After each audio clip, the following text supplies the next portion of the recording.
Pemirsa rahasia truk over dimension dan overloading odol kekawitin tanggal 19 Agustus galah wengi ring Satuan Pelaksana Unit Pelayanan Penimbangan Kendaraan Bermotor UPPKB cekik gili manuk sane sampun manggih penyatusan kendaraan.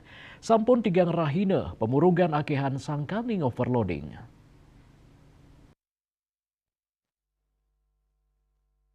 Petugas ngicenin parilaksana tilang anutin saking data penindakan kantos tanggal kali 21 Agustus kauningin telung ngatak ulung dasa unit kendaraan sane mamuruk sangkaning overloading. Lianan punike dasaan kendaraan wenten sane kelebihan muatan kantos langkungan 100% saking kapasitas kendaraan. Pinih akeh pamurugan kepanggih ring tanggal 19 Agustus inggih punike satak petang dasa sia unit saking total kendaraan sane katureksain wenten 512 unit.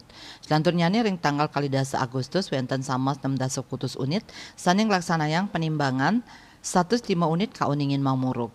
Raris tanggal 21 Agustus wenten sama 6 unit saning katureksain 176 kejantenang mamuruk antuk petang dasa unit kekantenang kelebihan muatan kantos langkungan 100%. Tanggal kali 21 Agustus sama sia dasa 4 unit saning laksanayang penimbangan 300 petang dasa unit nenten mamuruk malih 150 kejantenang mamuruk. Antuk sia unit muatan nyane ngelangkungin 100%. Kantos mangkin durung wenten kendaraan sane mamuruk over dimension.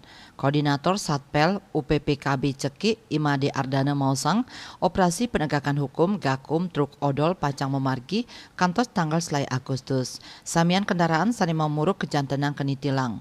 Anutin data sementara sampun wenten penyatusan kendaraan sane kenitilang sangkaning mamuruk overloading.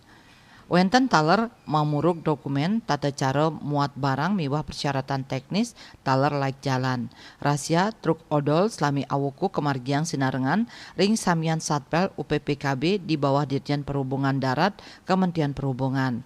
Gakum puniki nyelehin kendaraan sane mamuruk antuk ngijen tilang anutin pasal 277 Undang-Undang 22 tahun 2009 tentang lalu lintas dan angkutan jalan.